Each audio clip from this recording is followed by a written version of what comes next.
काय झालंय की आपल्या इथली जी दूध शेतकऱ्याकडून किंवा शेतमजुराच्या उत्पादनापासून घेऊन ते ग्राहकापर्यंत जायची जी साखळी आहे ती अनावश्यक लांबडी आहे. हां ती साखळी जर निम्मी केली कमी तर तुम्हाला दुधात 8-9 रुपये फरक पडेल.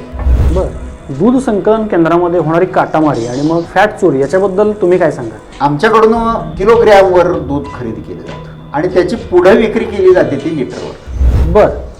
तर 1 किलो दूध आणि 1 लिटर दूध, हां हां. तर 1 किलो हा 1 लिटरपेक्षा 111 मिलीनी जास्त आहे. बरं, इथंच आमचा 10% तोटा होता. म्हणजे इथंच मोठी चोरी केलेली आहे. हो. मग ही चोरी पकडली जात नाही? तक्रारी दिल्या तरी त्याच्यावर कार्यवाही व्हायला पाहिजे. टाहो फोडल्यावर न्याय तरी दिला पाहिजे. मग अशा गोष्टीच्या विरोधात शेतकरी कधी आंदोलन करत नाहीत?